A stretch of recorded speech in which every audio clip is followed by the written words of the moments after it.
Hari Om. In the last recording, we have covered chapter 12 of the Bhagavad Gita. And today we will start with the discussion on chapter 13 of the Bhagavad Gita, which is entitled Ch13 Vibhaga Yoga. So, Kshetra, what is Kshetra? What is Kshetrajna? Vibhaga means the division between these two. We have to understand this very clearly. This is what the chapter explains. Now, with the completion of chapter 12, we have completed two parts of the Gita.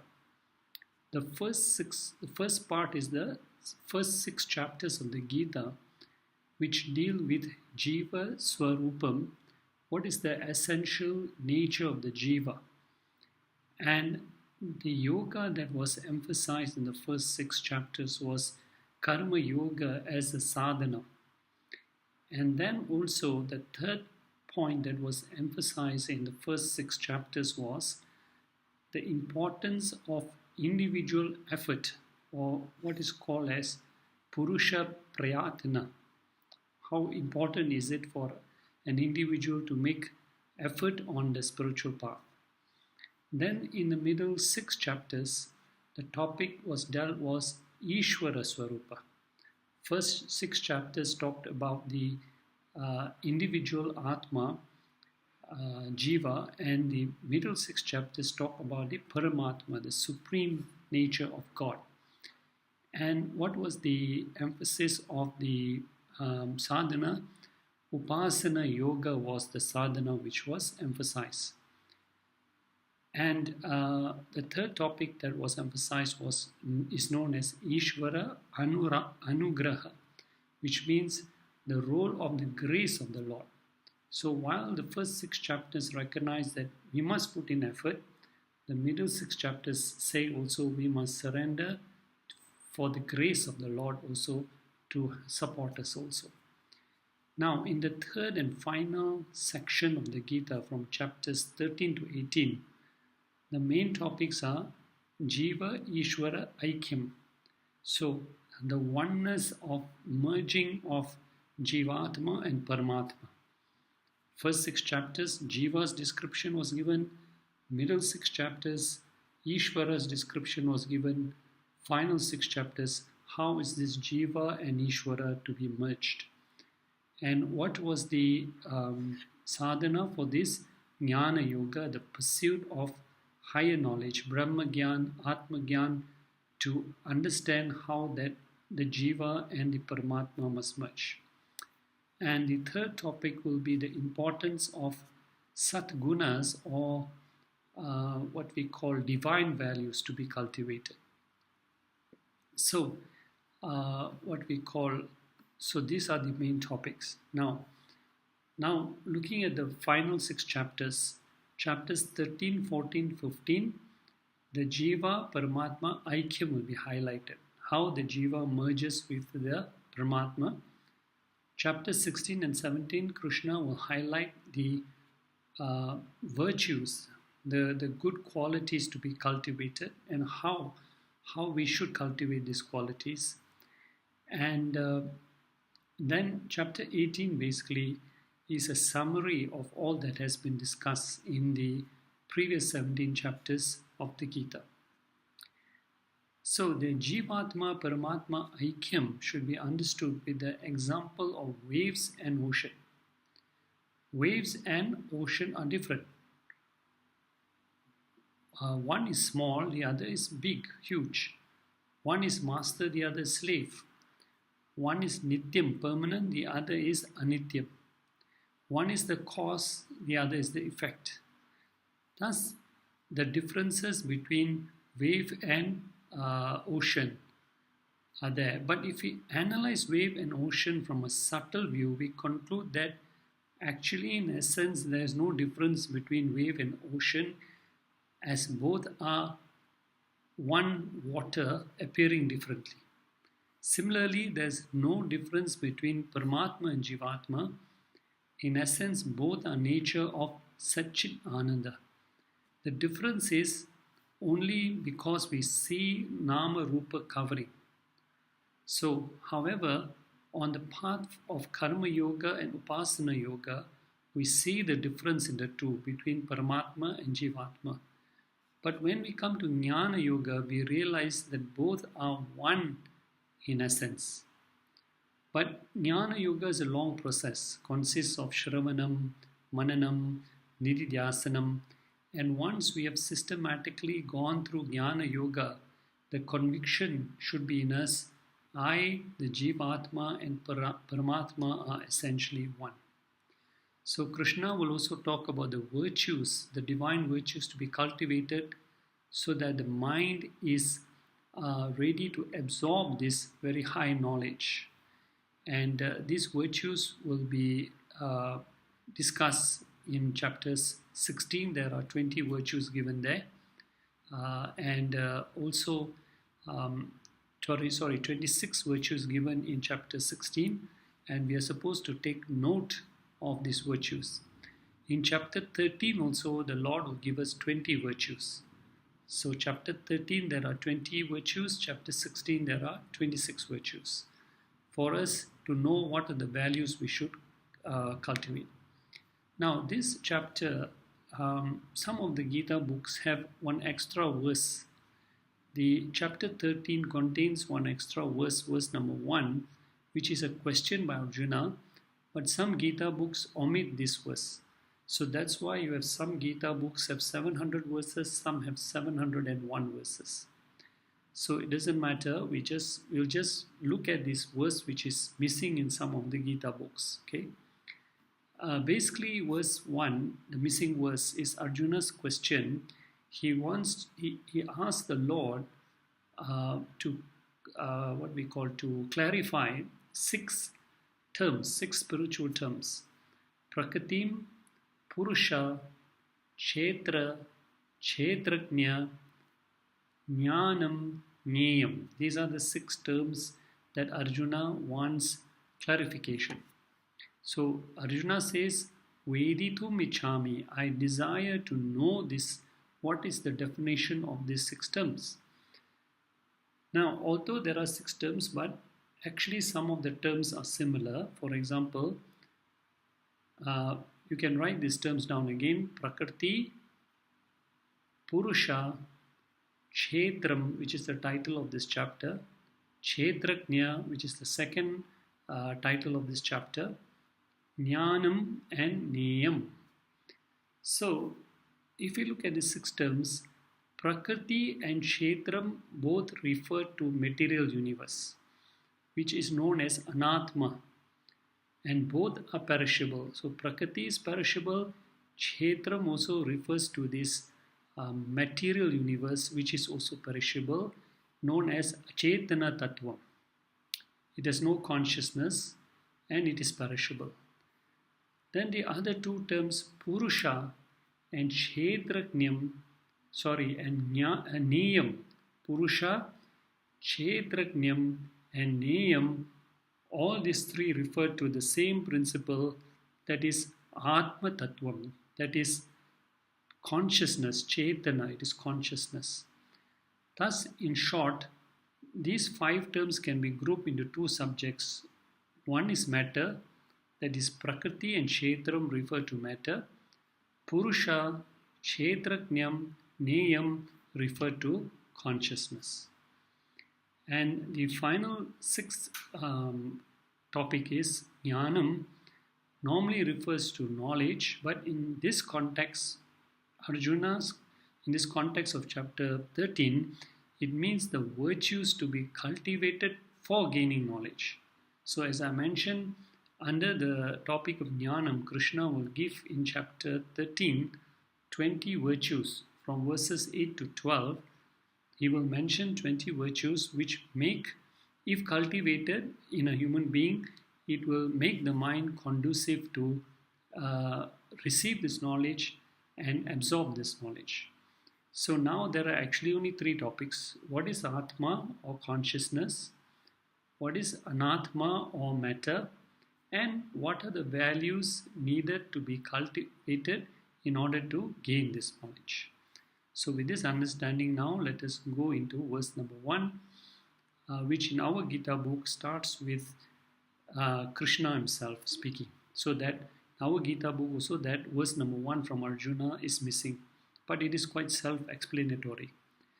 So now the Lord answers to Arjuna's question. He says, first of all, he identifies what is Ch13. Ch13 translated here means field. In fact, any field is called Kshetra normally in very common language. In fact, if you look at chapter 1, verse 1, the very first word, Dharma Kshetre Kuru Kshetre. So Kshetre, there was a land. Dharma Kshetre means land of Dharma. Kuru Kshetre means the land that belonged to King Kuru. So here the same word is used, and the Lord clarifies that what is this Kshetram? What is this Kshetram which is referred to as field? The Lord says, Idam Shariram Abhidhiyate iti Kshetram. Iti Kshetram, what is Kshetram? Abhidhiyate is referred to as Idam Shariram. This body is referred to as a field. So, it is very, allegorical. The scriptures refer to this body as a field, which is an object of your experience and which you use to experience the world. The body is called a field. Now, why is this body compared to a field? Because in the field, we sow the seeds, and the seeds that we sow have got a potency to sprout. So the seeds need the field in order to sprout into flower or fruit or greens or whatever it is. In the same way, this body is a field. The jiva in which we plow our actions in, we use this body, and the seeds are punyam or papam. So these punyam or papam have got the potency to fructify to sukham or dukham. Sukham fruit is tasty, papam fruit is bitter. So in order for us to experience this papam, punyam and papam, we need a kshetra, we need a body to convert it to sukham and dukham. Thus this body is a field of experiences. Based on what actions we plow, we use this body, it is what we will also face the consequences also. So the Lord says this body is like a field, it's like a kshetram, it's like a field. Now, to understand these statements, we must be aware of two fundamental laws of Upanishad teachings. Number one, I, the experiencer, the conscious principle, am different from whatever objects I experience. The experiencer subject is always different from the experienced object. Example, I experience this book. So I, the experiencer, and the book are different. Thus, if I have to know who am I, what should I do? Whatever I experience, I should keep on negating. Because whatever I experience is not me, the experiencer. So, I am the subject who is different from the object being experienced. This is what in the Upanishads is called neti, concept of negation. Na iti, I am not this, I am not this. This is what is called as self-enquiry. Keep on negating whatever I experience. I experience the wall, therefore I am not the wall. Then you move closer until you come to the body. I am experiencing the body, therefore I, the experiencer, am not the body. I am experiencing the mind, the various thoughts I am experiencing, but I have to understand I am the experiencer, am not the mind. I am different than the mind. So that's how we negate everything one by one. You alone know the physical condition of your body, your thoughts, your knowledge. All these you are able to experience. Therefore, you, the subject, are different from the objective body, mind, intellect. The body mind is a medium I use to experience the world. So, however, while it is very easy for us to conclude that the external world is different than me, but the difficulty is accepting that my body, my mind, and intellect also is different from me. Thus, Krishna says all that you are experiencing is called Ch13, the field. You, the experiencer, are not this Ch13, but the Ch13, the knower of the field. Okay? So, Kshetra is matter, Kshetrajna is consciousness or Atma. And if you recall in chapter 2, verses 12 to 25, chapter 2, verses 12 to 25, a description of this Atma or consciousness was given. And so there we've already told what is the nature of the Atma also. Okay, so now we have to understand that all the changes also that happen to the body, birth, decay, etc. are not me, but I am experiencing them. Okay. Then we must also be conscious of all these teachings. And the second factor is, of course, the consciousness, which is the experiencer. So the Lord says, idam shariram, what we call is Kshetram. This body is known as a field. Then the Lord goes on to say in verse number 1, Tat vidaha, those who know this, one who knows this fact, who is well versed with knowledge and knows the distinction between Kshetra and Kshetrajna, is aware of the presence of this all-pervading eternal consciousness, and that I am the very nature of consciousness. How? Through the powers of discrimination. So example, we take another example. The moving fan, if we see a fan moving on the ceiling, it is a mixture of matter which we can see. The fan is matter, we can see it. But what we cannot see is the unseen electricity which is making the fan move.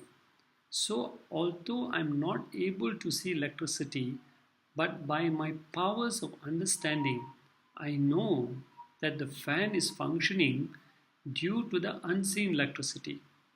And that electricity and fan are two separate components. This is the same thing we must apply to body and Atma also. So Lord goes on to say in this verse, those who are the knowers of the supreme truth, Prahu, they call. They meaning the sages and saints call such a person, what do they call? The Prahu Tam, they call him Yaha, he who knows Veti Etat, is conscious of Iti Kshetra, the one who knows what are the qualities of the body which is inert, which has no life. What is it that is giving it life is the Kshetrajna or Atma or consciousness. They are the knowers of the truth, and they are known as Kshetrajna, the knowers of the field. So what is the truth that they have come to realize? They are well aware that this body is Kshetra, which is matter, and they are also aware of the Kshetrajna, the consciousness also. So, in chapter 2 verse 16, if we go back to chapter 2 verse 16, there the Lord talked about, he said the unreal, which is Kshetra, has no existence, meaning this body is temporary, it is made of matter, it has no consciousness, whereas the real is the soul is real. What the Lord means by saying this, the body is not real, the soul is real, meaning the soul is eternal. It will always be there in all periods of time. And those who know the difference between the body and the soul, they are known as the seers of truth. So the knowers of truth do not identify with the temporary physical body-mind complex, but they accept the real self to be the eternal consciousness called Kshetrajna. Okay, or you can call it Atma, or what we call Paramatma, is all one and the same thing. So in short, we have two components here.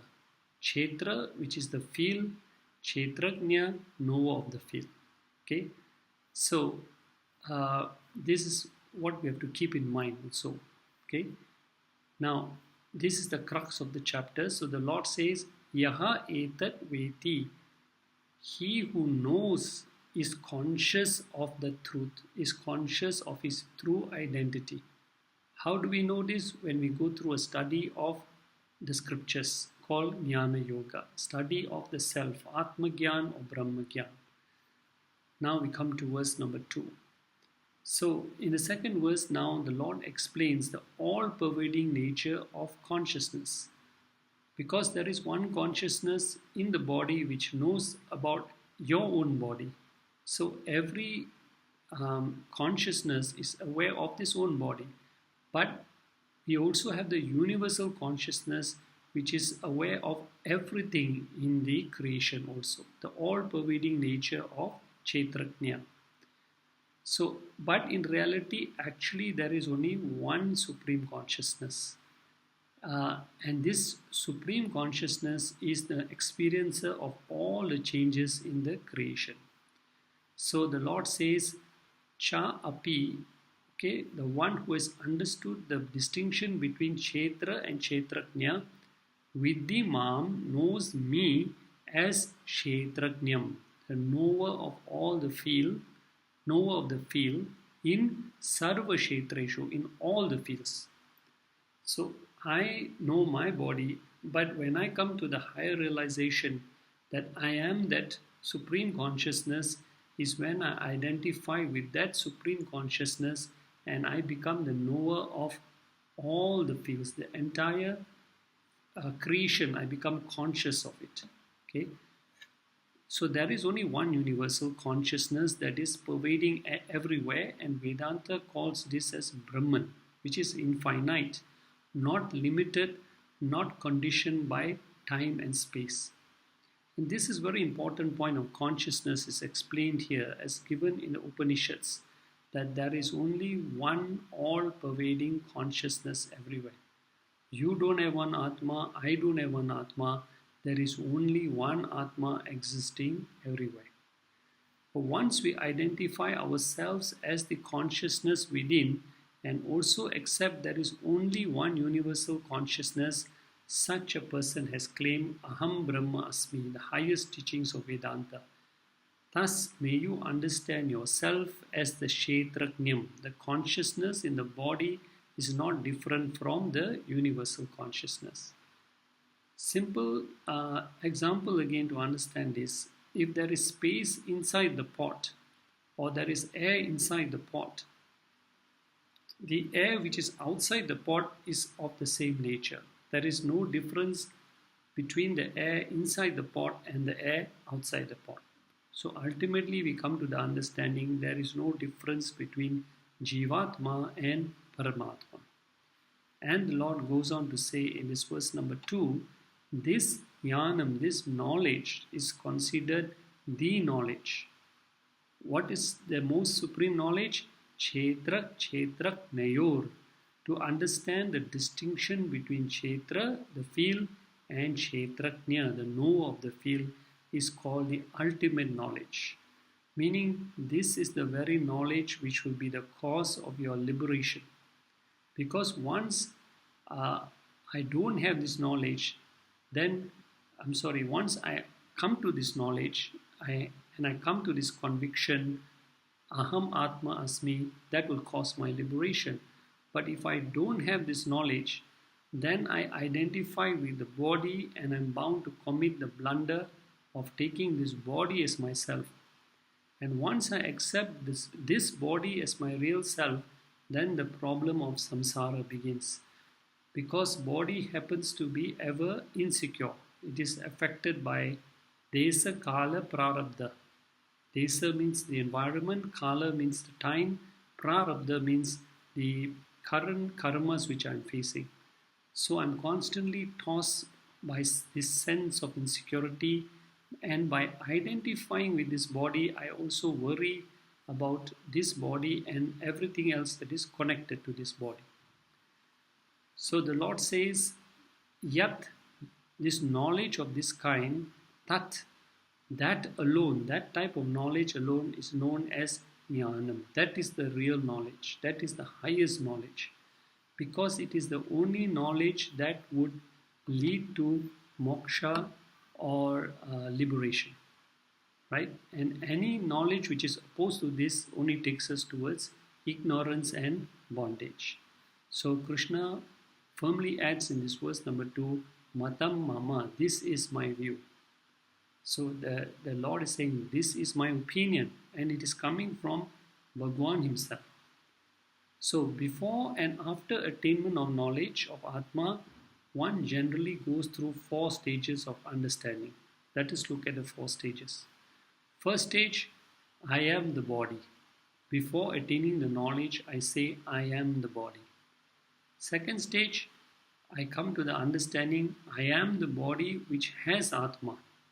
Which means after listening to some spiritual talks, I get some knowledge, I know about the existence of Atma.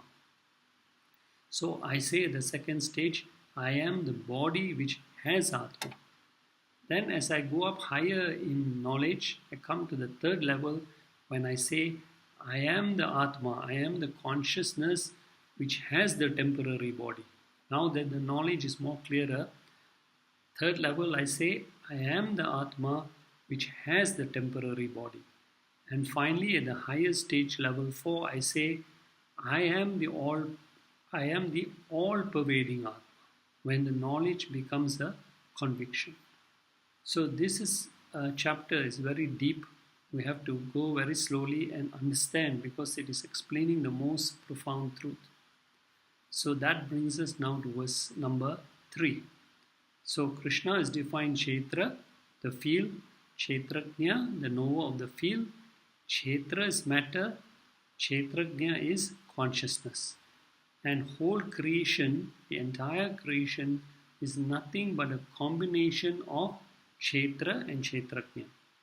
And different names are given in the scriptures from these 2 aspects, Brahman and Maya. Brahman is consciousness, Maya is matter. Atma and Anatma. Atma is consciousness, Anatma is matter. Purusha and Prakriti. Purusha is consciousness, Prakriti is matter.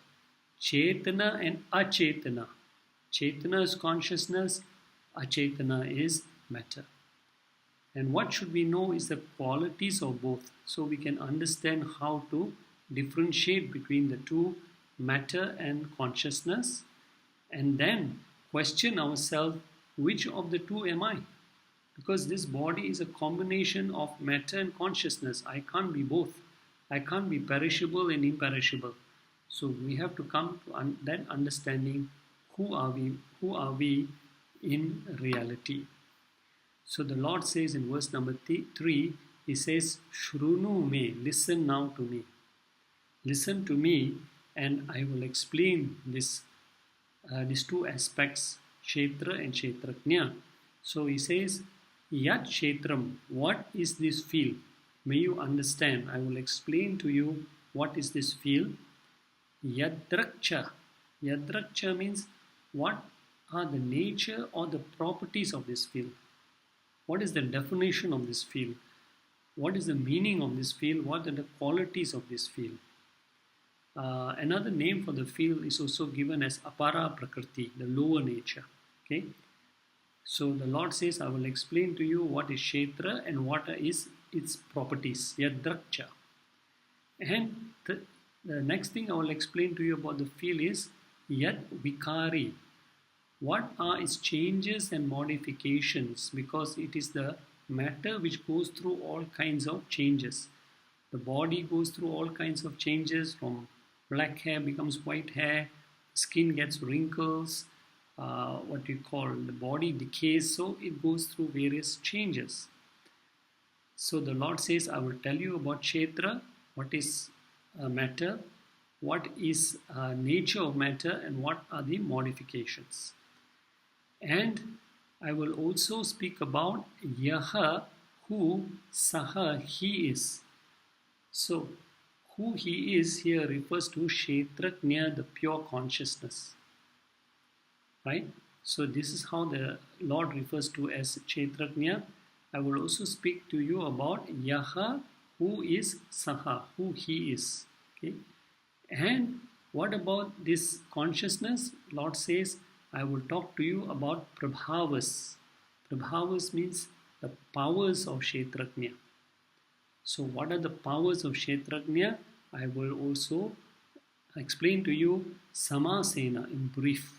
In briefly, I'm going to tell you all this. So there will be a brief description of Kshetra and the qualities, Kshetrajna and its powers given in this chapter. But for more elaboration, we will have to study the Upanishads and also various commentaries like Atma Bodha, Tattva Bodha, which were written by Adi Sankaracharya, and Brahma Sutra, which is written by Vyasacharya. So up to this verse 3 of chapter 13, we will stop and we will resume with verse 4 in the next recording. Hari Om Tat Sat.